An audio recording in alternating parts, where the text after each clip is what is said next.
आजही माझी हीच इच्छा आहे की सगळी बक्षिसं ही नवरीमुळे हिटलरला ह्या आमच्या टीमनेच जिंकायची आहेत. ज्यांना जे जिंकतात ते डेफिनेटली आनंदी असतात, पण ज्यांना मिळत नाही त्यांना कुठेतरी वाटू शकतं किंवा ते दुःखी होऊ शकतात. माझी तुझी रेशनगार्डमधली सिम्मी ही माझ्या करिअरमधला अजून एक मैलाचा दगड असं मी म्हणेन. कालिंदी ही सगळ्याच मध्यमवर्गीय आणि सगळ्याच आईंचं प्रतिनिधित्व करणारं एक ही कॅरेक्टर आहे. Hello, me Aditi. इट्स मज्जामध्ये तुम्हा सगळ्यांचं स्वागत. झी मराठी अवॉर्ड सोहळा सुरू आहे आणि रेड कार्पेटवर एका सुंदर नायिकेची एंट्री झालेली आहे. मालिकेत खलनायिका जरी दिसत असली तरी रिअल लाईफमध्ये खूप गोड आहात. ताई, कशा आहात? Thank you so much. मी खूप आनंदात आहे, मजेत आहे आणि हा इतका दिमाखदार सोहळा होतोय. सो एक्सायटेड सुद्धा आहे. खूप सुंदर दिसताय आणि शालू आहे. लुकबद्दल काय सांगाल? आणि अट्रॅक्शन हे आहे, बटवा आहे सुंदर. लुकबद्दलच काय सांगाल? मला ना शालू हा म्हणजे महाराष्ट्रीयन ह्याच्यातला प्रकार खूप आवडतो आणि जेव्हा असं थीम सांगण्यात आली तर मी म्हटलं की 25वं वर्ष आहे, खास आहे. त्यामुळे महाराष्ट्रीयन पद्धतीचा शालूच नेसावा आणि हा माझ्या वहिनीचा आहे ऑफकोर्स. सो ही तिचीसुद्धा सुंदर आठवण आहे आणि तिने खूप प्रेमाने मला झी मराठी अवॉर्ड्स आहे म्हणून परिधान करायला दिली आहे. हॅपी. आणि हा बटवा खूप स्पेशल आहे. हा माझ्या मैत्रिणींचा आहे आणि तिने तिच्या बर्थडेला आलेलं हे गिफ्ट न वापरता मला दिलं आहे. सो असे इतके माझ्यावर प्रेम करणारे माझी वहिनी, माझ्या मैत्रिणी आजूबाजूला असताना लूक छान होणारच होता. बरं ताई, बटव्यात नक्की काय काय आहे? आम्हाला पाहायला आवडेल. काय काय असणार आहे बटव्यात? वेल लिपस्टिक आहे, काय काय? नाही, खरं तर खरं तर ह्यात काहीच नाही आहे. मला आत्ताच कोणीतरी विचारलं की बटवेत काय आहे? तर म्हणून मी म्हणाले की मी माझ्यासारखी शीतल हवा आणली आहे ह्यात. Seriously it's like it's for the show. पण हा खूप छान आहे. मी एक दुसरा बटवा सुद्धा कॅरी केला आहे आणि त्यात माझ्या काही काही वस्तू आहेत. पण हा फॉर द शो.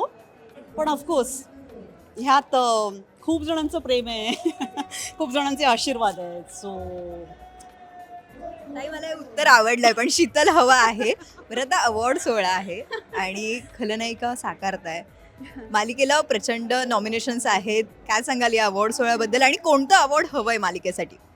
मला तर मी एक अभिनेत्री म्हणून खूप स्वार्थी आहे आणि जेव्हा माझं कुठलंही काम किंवा एक कलेक्टिव्ह काम, मालिका, चित्रपट, नाटक काहीही स्पर्धेत आलं की सगळी बक्षिसं ही आमच्याच मालिकेने किंवा चित्रपटाने आणि नाटकाने जिंकायला असं मला वाटतं.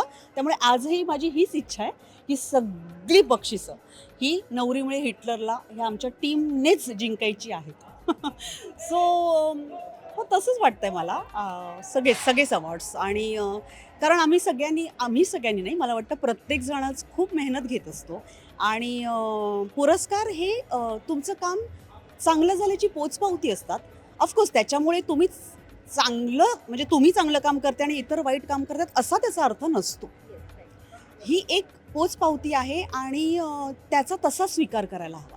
म्हणजे बऱ्याचदा काय होतं, हे कॉम्पिटिटिव्ह जग आहे. त्याच्यामुळे ज्यांना जे जिंकतात ते डेफिनेटली आनंदी असतात, पण ज्यांना मिळत नाही त्यांना कुठेतरी वाटू शकतं किंवा ते दुःखी होऊ शकतात. आणि कलाकार मुळातच भावुक आणि असे असल्यामुळे मला असं वाटतं ते तुम्ही एक पिंच ऑफ सॉल्ट असं म्हणून घेतलं पाहिजे की अजून जोमाने प्रयत्न करू असं म्हणायला हवं किंवा इतरांच्या गुणांचं कौतुक होते तर त्याचाही आनंद घ्यायला हवा. अल्टिमेटली मला असं वाटतं की हा जो काही अभिनयाचा आपला हा जो काही ग्लॅमरचा जो प्रवास आहे त्याचा आनंद जर तुम्ही घेतलात तर मग यश अपयश इतरांच्या दृष्टिकोनातून जे ते तोलत असतात ना त्याचा तुमच्यावर परिणाम होणार नाही. आणि मला असं वाटतं कलाकार म्हणून, माणूस म्हणून आत्ताच्या स्पर्धेच्या युगात जिथे सतत तुलना होते तिथे तुम्हाला मानसिकरित्या कणखर राहणं, एकाग्र राहणं किंवा स्टेबल राहणं हे फार गरजेचं आहे. आणि मला असं वाटतं हे असे काही थॉट आहेत ज्याच्यामुळे तुम्ही तुमचं सॅनिटी म्हणूया किंवा हे तुम्ही राखू शकता आणि जी आवश्यक आहे कलाकार म्हणून असं मला वाटतं. सो जे जिंकतील त्यांना तर खूपच आनंद आहे आणि जे जिंकत नाहीत त्यांना इट्स नेक्स्ट इयर. आणि प्रेक्षकांचं प्रेम ऑफकोर्स ॲज यू सेड. कारण आजही मला इथे अनेक प्रेक्षक भेटत आहेत आणि खूप जुन्या जुन्या कलाकृतींबद्दल ते आनंद व्यक्त करतायत किंवा त्यांना माझं काम आवडलं असं सांगतायत. आणि अजून काय पाहिजे असतं म्हणजे पैसा तर हवाच आहे जगण्यासाठी, पण ही अशी कौतुकाची थाप ही खूप आवश्यक असते आणि ती मिळते. सो आनंद घ्या. ताई, झी मराठी वाहिनीला 25 वर्ष पूर्ण झाली आहेत आणि माझी तुझी रेशीम गाठ हिट मालिका आणि आत्ताही पुन्हा हिट मालिका करतात. सो त्या मालिकेच्या आठवणी आहेत? डेफिनेटली आहेत. मला वाटतं की माझी तुझी रेशीमगाठमधली सिम्मी ही माझ्या करिअरमधला अजून एक मैलाचा दगड असं मी म्हणेन. एक होती वादी हा माझा चित्रपट माझ्या करिअरच्या सुरुवातीला मी केला आणि ती भूमिका मला असं वाटतं की हा एक मैलाचा दगड होतीच. पण त्यानंतर मला असं वाटतं टेलिव्हिजन माध्यमात मला सिम्मी करताना खूप मजा आली. मला खूप चॅलेंजेस मिळाले. माझी टीम संपूर्ण ही काय म्हणे स्टार स्टडेड अशी टीम होती आणि त्या टीममध्ये आपलं कामसुद्धा अधोरेखित व्हावं म्हणून मला मेहनत घ्यावी लागली आणि मला त्याचा आनंद आहे. प्रत्येक वेळी सगळं पुसून पाटी कोरी करून पुन्हा नव्याने जे लिहिणं आम्ही करत असतो. सिम्मीने मात्र मला खूप मेहनत करायला लावली, पुन्हा पुन्हा विचार करायला लावला आणि आपण जे करतोय ते न करता काहीतरी वेगळं करायला हवं आहे. तर त्या दृष्टिकोनातूनचा एक जो शोध असतो, प्रयत्न असतो, दर दिवशी सेटवर येऊन काहीतरी आपण आज, तर ते एक मला सिम्मीने दिलं आणि तिने मला चॅलेंज केलं म्हणूनच मला सिम्मी आवडते. आणि ऑफकोर्स मी असं म्हणणार नाही की आता कालिंदी मला चॅलेंज करत नाही का, तर ती करतेच. त्याचं कारण असं की कालिंदी ही 2 मुलींची आई आहे, डोक्यावर कर्ज आहे. एक मुलगी जी तिच्या बहिणीची मुलगी आहे, पण तरी तिच्यामुळे आपल्या आयुष्याची वाट लागली असं तिची एक मनोधारणा झाल्याने ती त्या मुलीवर प्रेम करत नाही आहे किंवा ते दिखाऊ प्रेम आहे आणि ती त्या मुलीचं उरकून टाकावं ह्याच्यातून. ती वाईट नाही, ती जाऊन काही खून वगैरे अशी नाही आहे, ती सिम्मी नाही आहे.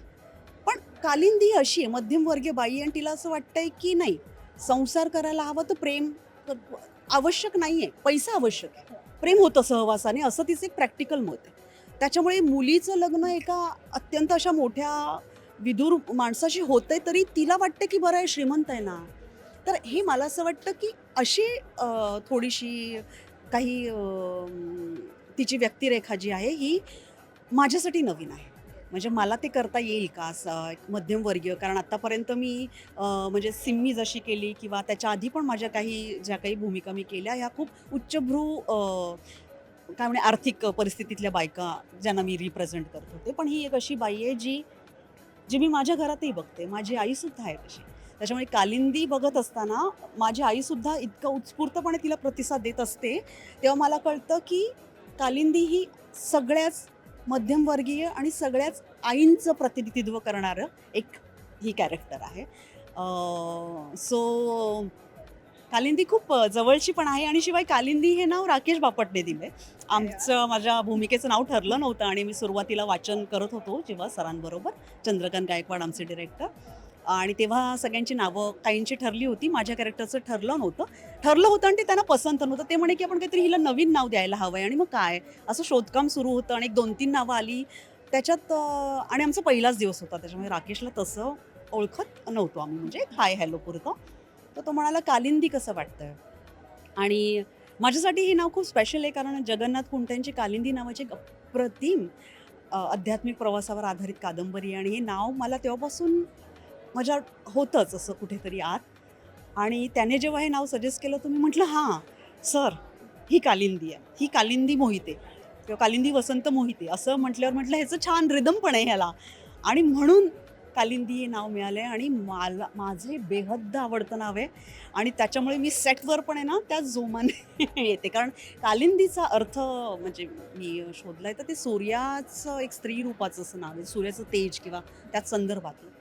तर कालिंदी तशीच असल्यामुळे परफेक्ट एजंटसारखी. बरं ताई, रेड कार्पेटवर कोणती गोष्ट मॅनिफेस्ट करायला आवडेल? Confidence of course.